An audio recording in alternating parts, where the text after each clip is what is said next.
igreja, com a paz do Senhor Jesus. Amém. Louvado seja Deus. Mais um dia que o Senhor nos proporcionou para estar na sua presença. Nesse dia frio, onde muitas pessoas preferem estar em casa do que vir adorar a Deus, que muitos imprevistos acontecem, e às vezes nós deixamos de adorar, de buscar a Deus por qualquer motivo, por qualquer razão. E isso quando nós estamos felizes que recebemos a bênção da parte de Deus. Quando nós clamamos e pedimos tanto por alguma coisa que o Senhor nos dá. Então, qualquer coisa que acontece, nós deixamos de buscar a Deus. Mas quando estamos angustiados, quando estamos tristes, passando por momentos de adversidade, pode chover canivete, que você fala, eu vou para a igreja porque eu vou buscar uma bênção de Deus. Pode estar chovendo, alagado, já assim, eu vou dar um jeito de chegar na casa de Deus, porque eu tenho que buscar uma bênção da parte de Deus. Mas aí quando você recebe a bênção, começou a esfriar, não vou porque está frio. Começou a chover, não vou porque está chovendo. Ah, não vou porque estou triste. Sempre tem um motivo por quê. Imagine se Deus do alto do céu olhasse e falasse assim, você está triste? Não vou dar a sua bênção. Quando você estiver alegre, eu te dou a sua bênção.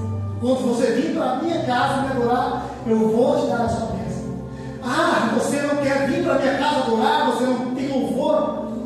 Então, quando você começar a louvar, adorar, eu vou te dar a sua bênção. Imagine se Deus agisse da mesma forma conosco, da mesma forma que nós agimos com Deus.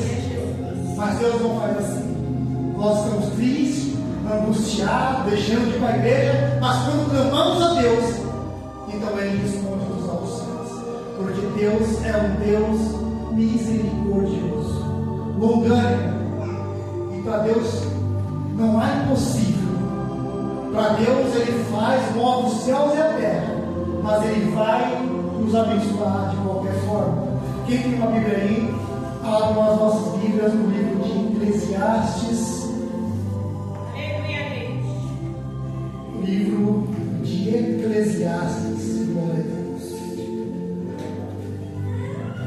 Fica depois de Provérbios, depois de Salmos, Provérbios e Eclesiastes, para ficar mais fácil.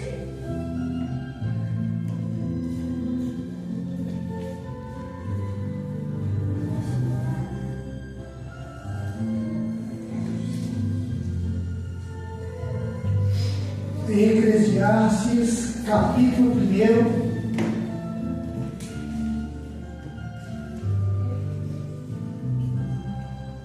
Eclesiastes, capítulo 1.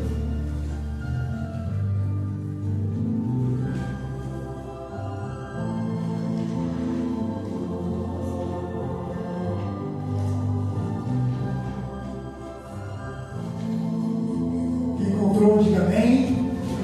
Quem está procurando misericórdia. Eclesiastes, capítulo 1. Tem um título. Esse meu título diz: A vaidade de todas as coisas.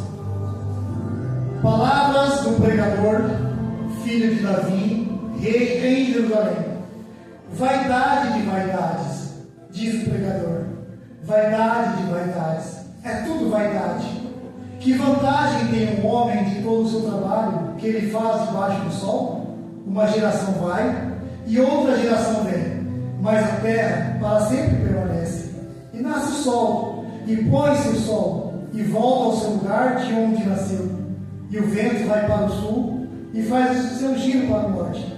Continuamente vai girando o vento, e volta fazendo os seus círculos. Todos os ribeiros foram para o mar, e contudo, o mar não se enche, para o lugar para onde os ribeiros vão. Para aí, tornam eles aí. Todas essas coisas se cansam tanto que ninguém o pode declarar. Os olhos não se fartam de ver, nem os ouvidos de ouvir. O que foi? Isto é o que há de ser, e o que se fez, e isso se tornará a fazer. De modo que nada há de novo debaixo do sol. Há alguma coisa de que se possa dizer, vê, isso é novo? Já foi nossos séculos passados, que foram antes de nós. Já não há a lembrança das coisas que procedem. percebe das coisas que hão de ser também depois delas, não haverá lembrança no que hão de vir depois. Eu, o pregador, fui rei sobre Israel em Jerusalém. Eu apliquei no meu coração a esquadrinhar e a informar-me com sabedoria de tudo quanto sucede debaixo do céu. Essa enfadonha ocupação deu Deus aos filhos dos homens, para nela nos exercitar. Atentei para todas as obras que se fazem debaixo do céu, e eis que tudo era vaidade e aflição do espírito. Aquilo que é torto não se pode direitar, aquilo que falta não pode ser calculado. Falei eu com meu coração, dizendo: eis que eu me engrandeci e sobrepujei em sabedoria todos os que houve antes de mim em Jerusalém. Na verdade, o meu coração contemplou abundantemente a sabedoria e a ciência, e apliquei no meu coração a conhecer a sabedoria e a conhecer os devarios e as loucuras, e vim a saber que também isso é aflição do espírito, porque na muita sabedoria há muito enfado, e o que aumenta em ciência aumenta em trabalho. Amém? Nós vemos que, se pararmos para analisarmos esse século que estamos vivendo, nós já estamos em agosto, já um pouquinho passado da metade do ano. O tempo está passando rápido, a lua se aproximando cada vez mais da terra. Quando esquenta, esquenta muito, e quando esfria, esfria de uma vez. Você levanta e o dia mal começou e ele já termina. Você pensa em fazer alguma coisa e já se passaram horas. Você pensa: vou pegar o meu salário que eu receber e vou comprar alguma coisa. E quando você vê, já chegou o tempo do seu pagamento e você não fez nada do que você planejou. Nós vemos que o tempo está passando relativamente cada vez mais rápido. Mais precocemente, algumas crianças nascem e outras pessoas morrem. O tempo não é como o tempo passado, a qual você via o tempo nascer e demorava para chegar ao meio-dia. E quando você pensava que ia chegar às 6 horas, ainda era 11 horas da manhã. E quando o estômago começava a dar sinal de fome, ainda era 9 horas da manhã. Hoje, você abre os olhos e já é hora de dormir. E se pararmos para analisarmos ainda mais o que temos feito de bom na face dessa terra, para dizer: fiz algo bom que o Senhor me deu para fazer. E se pararmos ainda um pouco mais para meditar, e vamos pensar: o que fiz hoje para Deus? O que proporcionei para Deus, para agradecer pelas tantas bênçãos, pelos tantos livramentos, pelas tantas coisas que Ele me deu. Passamos tanto tempo no WhatsApp, no Facebook, em qualquer rede social. Paramos para selecionar um filme, uma série, organizar a casa, para escolher o que vamos fazer no café da manhã, no almoço, o que vamos deixar preparado para amanhã, sendo que nem sabemos o que vai acontecer amanhã. E não paramos 10 minutos para agradecer a Deus pelas muitas bênçãos e pelo dia chamado agora. Eu não digo hoje, mas o agora, que Deus nos proporcionou estar aqui na sua presença. Porque o dia de amanhã pertence a Deus. Nós buscamos nessa face da terra tanta aprovação das pessoas, tentamos agradar a todo mundo para que nos aceitem, e no final das contas nós somos rejeitados, somos humilhados, somos deixados de lado, e ainda ouvimos das pessoas dizendo: você tem que mudar, se você fosse assim, se você se assar, se você for de outro jeito, se você for igual a mim, sendo que temos 10 dedos, em cada mão são 5, e nenhuma digital é igual. E temos a outra mão, que tem 5 dedos diferentes, e a 5 digital não é igual à digital da mão direita. Procuramos e passamos tanto tempo perdendo essa vida, pedindo a aprovação das pessoas, para andar do lado das pessoas que têm conhecimento, das pessoas que têm sabedoria, das pessoas que conhecem outras pessoas, para que possamos se encaixar no quadro de amizade delas, para que possamos conquistar alguma coisa. E esquecemos que a melhor aprovação que nós temos na face dessa terra é a aprovação de Deus. Quando Deus nos dá algo para fazer em nosso coração, devemos fazer, porque foi Deus que nos deu. Quando Deus nos dá um sonho, nós devemos lutar para realizar esses sonhos, porque foi Deus que nos deu. Mas quando Deus nos dá um sonho, contamos e pedimos a aprovação de outras pessoas, então tudo vai dar errado, porque Deus deu um sonho para nós e não para outras pessoas. Se fosse para pedir a aprovação de outra pessoa dos nossos sonhos, Deus daria um sonho para outra pessoa, para que outra pessoa viesse até lá e pensar: Deus me deu um sonho para você fazer assim. Deus me deu um sonho para você ir em tal empresa. Deus me deu um sonho para você pegar o ônibus 7h05 da manhã, não 7h04. Deus me deu um sonho para você pegar o ônibus 12h36 e não 12h33. Mas Deus dá a cada um sonho e um objetivo nessa vida. E quando passamos a pedir e procurar a aprovação, perdemos tanto tempo, que quando chega certa idade, paramos para analisar e vemos que se nós tivéssemos parado e feito conforme aquilo que Deus nos deu, nós teríamos ganhado tanto tempo, em vez de ganhar disso. Você pode parar de fazer o que você está fazendo, para poder agradar quem mora com você, quem está do seu lado, quem está na sua empresa, e no final você nunca vai agradar, vai ser sempre criticado. Faça o que Deus colocou no seu coração. Faça aquilo que Deus deu para você fazer, porque a aprovação foi dada por Ele. E quando você faz o que Deus te deu, a outra pessoa vai aprovar sem você perguntar.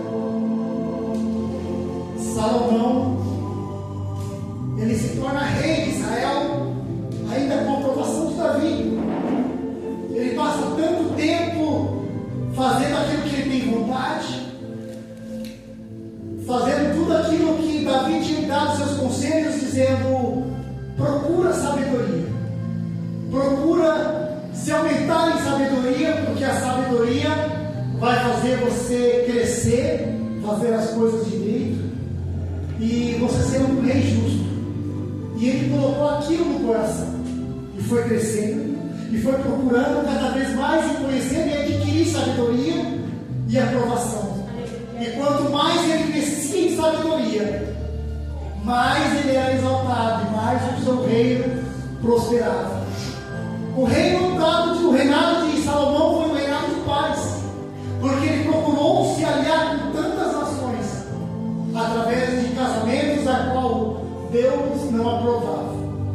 Salomão teve tantas mulheres e tantas concubinas, que no final da sua vida, foram essas mulheres e concubinas que levaram ele a se questionar tudo que ele passou em sua vida, e talvez até a perder a sua salvação, porque ele passou a esquecer do Deus vivo para poder adorar aos deuses das suas mulheres. Porque quando um homem ou uma mulher está no caminho de Deus, está na presença de Deus, adorando a Deus, e procura fora daquilo que Deus lhe deu, um casamento, é um outro costume, uma outra religião, outros deuses, vai ter um conflito de interesse, um conflito de Deus entre o mundo celestial e o mundo espiritual. O diabo e Deus vão estar brigando dentro de você continuamente. Deus vai dizer: faz o certo. O diabo vai falar: não, esse é o certo. O seu cônjuge vai querer adorar a Deus de pau, de pedra, e fazer altar dentro da sua casa, e você vai querer adorar a Deus. Só que daí, ao invés de orar e falar assim: Senhor, nossa, ali que Deus de pau e de pedra está errado, você vai se curvar ao Deus do seu cônjuge. Por quê? Você vai procurar a aprovação do seu cônjuge, em vez de procurar a aprovação de Deus. Salomão, ele ouve as palavras de Davi, e cada vez mais ele vai crescendo, cada vez mais vai adquirindo sabedoria, vai levando o seu reinado à excelência, à grandeza, e ele vai vendo que tudo isso é bom. O tempo vai passando e ele continua nas mesmas coisas, procurando a excelência e se esquecendo de procurar a conhecer mais a Deus. Porque quando a ciência, o conhecimento toma o seu lado e deixa o seu lado espiritual de lado, então você não vai procurar mais o seu lado espiritual, mas você vai procurar o seu lado carnal, o conhecimento, e deixando de lado as coisas de Deus. Salomão, quando ele chega numa certa idade, ele começa a escrever provérbios, ele já está adulto. Então, a parte de provérbios é mais pancada. Ele vai dizer tudo aquilo que ele estava vivendo, aquele tempo de que ele chegou à fase adulta, para poder deixar um conselho. Ele vai falar sobre a preguiça, sobre as pessoas que dormem demais. Porque quem dorme demais e deixa de fazer o que faz, acaba se perdendo no tempo. E aquelas pessoas que acordam cedo, que vai à terra, que vai atrás dos seus sonhos, dos seus objetivos, conquistam. E aí aquele que dorme demais, que para o tempo, diz por que aquele conquistou. Você pode ver que o bruxo, o ímpio, o adorador de Satanás, ele levanta cedo. Ele vai para as madrugadas, ele vai para as matas fazer o seu trabalho com excelência. Enquanto muitas vezes o cristão está dormindo, está parado, dizendo Deus me guarda, mas esquece de que tem que fazer a sua parte. O ímpio levanta cedo, vai trabalhar e buscar o seu objetivo, buscar o seu crescimento logo cedo. Enquanto às vezes muitos de nós dormem até tarde, dormem o tempo, para o tempo, dizendo se Deus quiser me dar, ele dá. Se Deus não quiser me dar, ele não dá. Se esquecendo que Deus deixou um trabalho para que nós pudéssemos ir trabalhar e conquistar.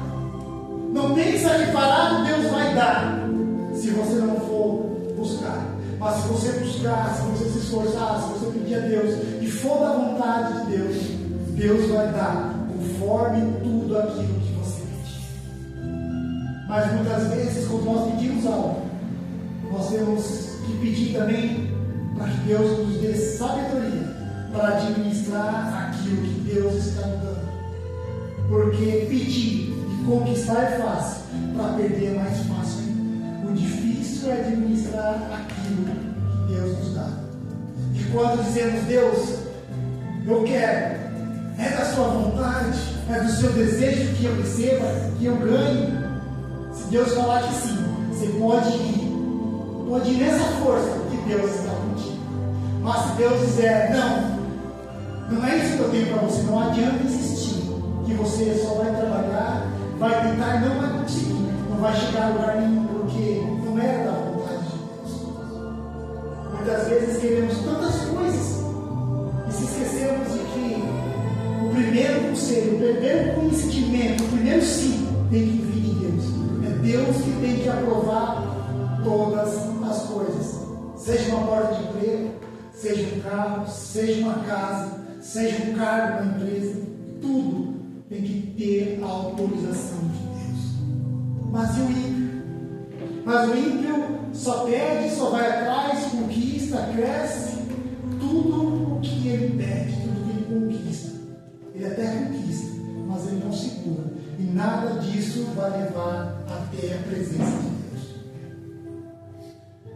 Salomão, já numa idade mais avançada, ele para analisar a sua vida, ele para analisar o seu reinado, ele para analisar tudo o que aconteceu. E ele começa a dizer da seguinte maneira: vaidade de vaidade, tudo é vaidade. Uma peça de roupa é vaidade, um corte de cabelo é vaidade, um carro é vaidade, uma casa é vaidade, tesouros acumulados é vaidade.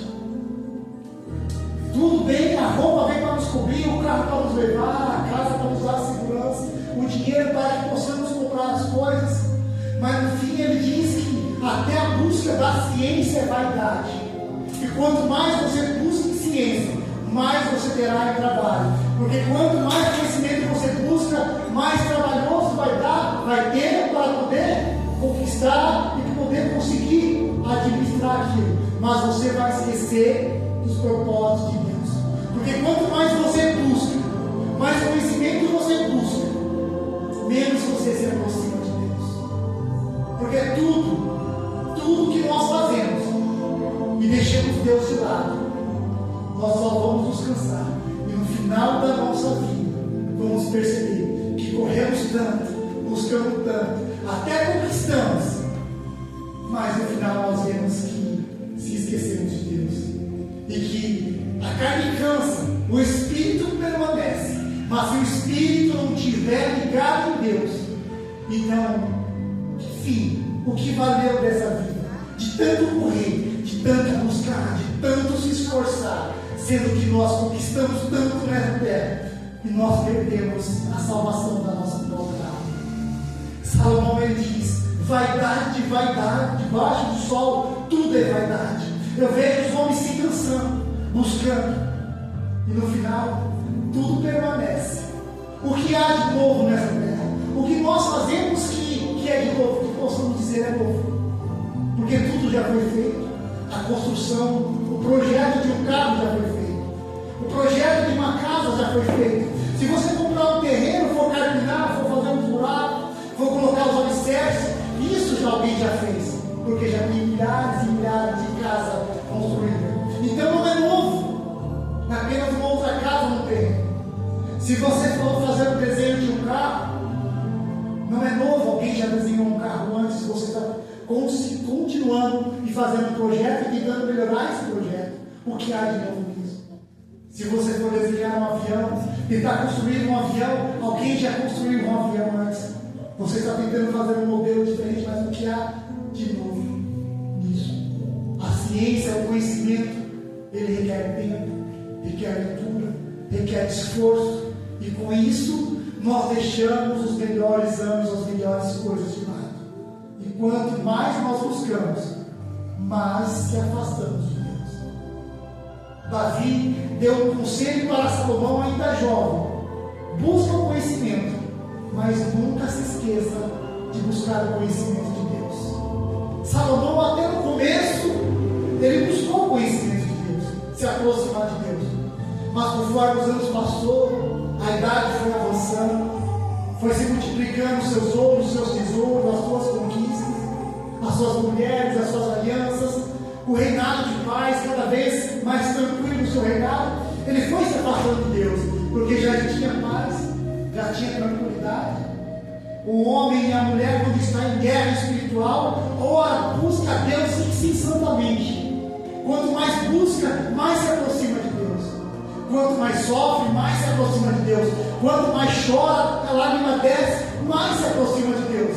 Mas quando vem a paz, a felicidade, a tranquilidade, o sorriso, menos se chega a Deus. E quanto menos se chega a Deus, mais a vida se torna vazia. Já que adianta ter uma vida cheia, uma casa cheia? O que adianta ter uma conquista se você não tem a presença de Deus na sua vida? O que adianta você dizer: eu conquistei uma casa, vem comigo sorrindo, sendo que você se esqueceu de dizer: venha, olha o que Deus me deu depois de tanta luta. Venha, vamos almoçar em casa, fazer um banquete, porque Deus me abençoou. Mas não, venha, vamos em casa, vamos se alegrar com uma conquista, com uma festa de aniversário, com um parente que veio de longe. Mas se esquecemos de dizer: venha, vamos fazer uma ação de graça, um banquete para agradecer a Deus por todas as coisas que Ele me deu, por todos os livramentos que Ele me proporcionou até o dia de hoje, por tanta lágrima derramada e tanto clamor e a resposta de Deus devido. Porque na angústia, na tristeza, quando tudo está dando errado, é fácil se aproximar de Deus.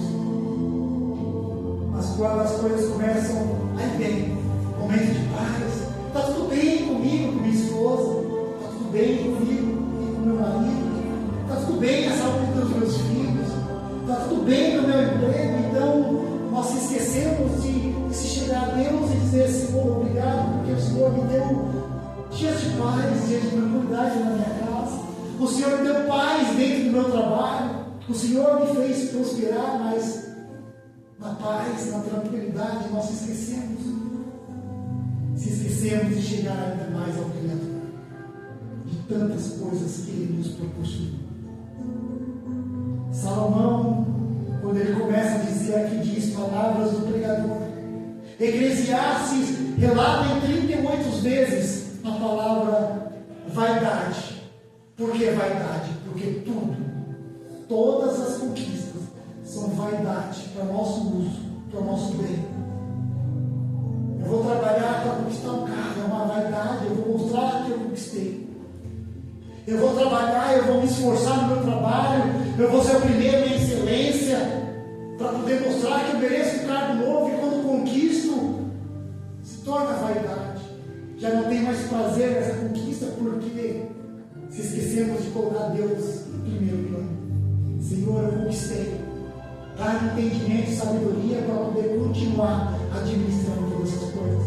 Senhor, o Senhor me permitiu, me proporcionou a conquista de um carro novo. Me dá a sabedoria para poder continuar nesse projeto e administrar o que o Senhor não que o Senhor deu, mas que o Senhor me emprestou, porque tudo isso passa. Porque na morte não vamos levar carro, nem casa, nem dinheiro futuro, mas vamos levar a nossa alma, o nosso espírito, que fizemos de bom, que fizemos aqui na terra para o Criador. Todas as obras que nós fizemos aqui, sejam boas ou sejam maus, quando chegar de frente com Deus, será tudo colocado numa balança. E aí é onde nós deveríamos ter o temor e as mãos de Deus. Para onde vamos? O que temos a oferecer para Deus? Se Deus pedir a nossa alma, para quem será? Para onde irá? O que faremos, o que teremos para dizer a Deus? Possamos conquistar tantas coisas na face dessa terra, e no fim não vamos saciar a nossa alma, porque quanto mais conquistamos, mais nós queremos. Quanto mais nós trabalhamos, mais nós queremos.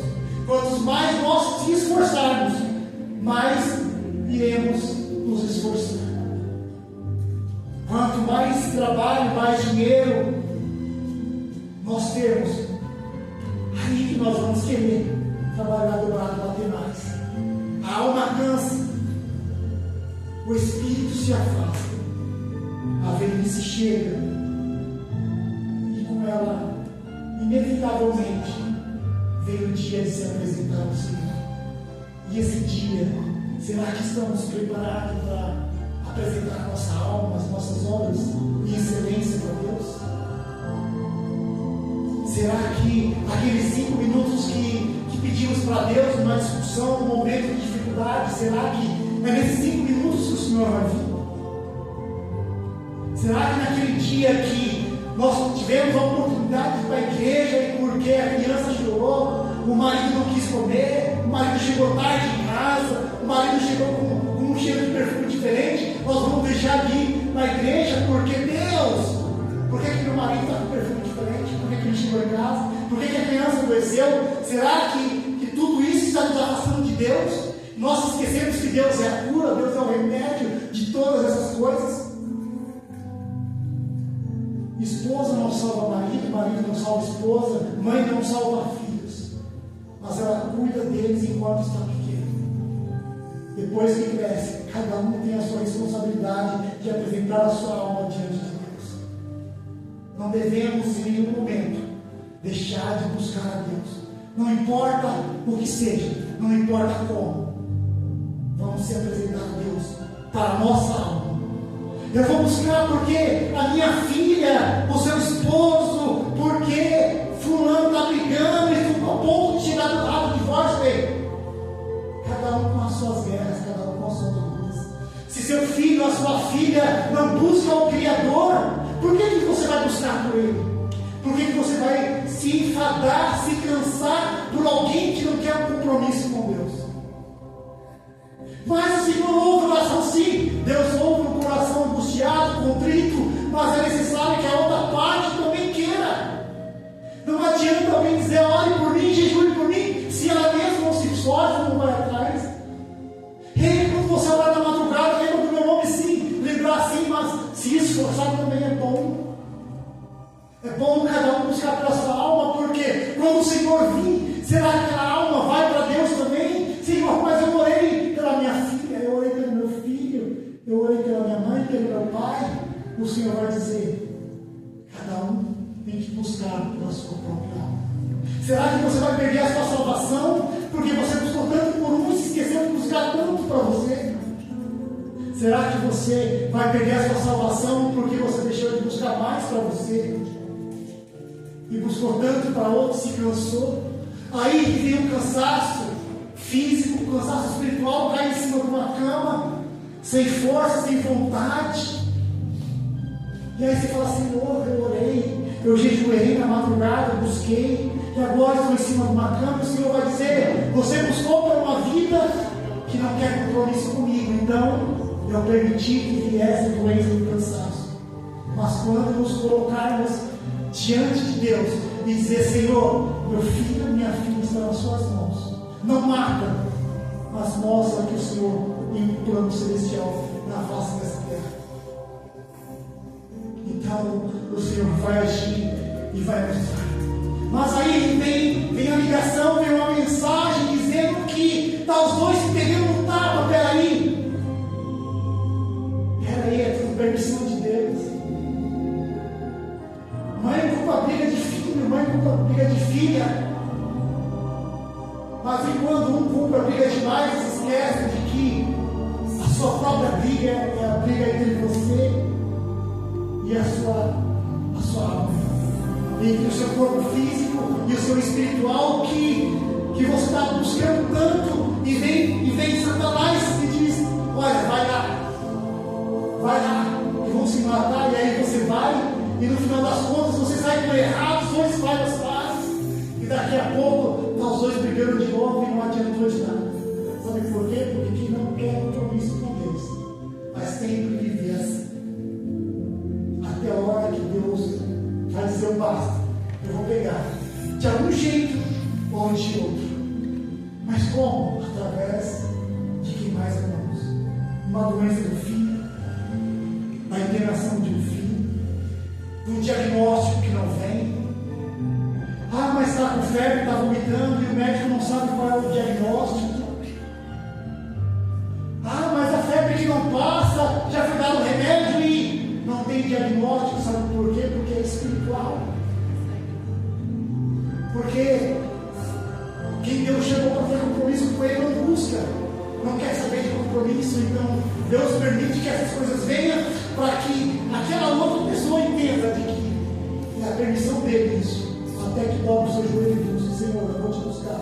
Não é buscar um dia até vir a cura, mas é buscar todos os dias em excelência ao Senhor, todos os dias estar na presença de Deus, e não buscar quando vier a dificuldade, não buscar quando vier a doença, não buscar quando vier o desemprego, mas buscar quando a dificuldade passa, vem um dia de paz e vem a calmaria, e continuar buscando.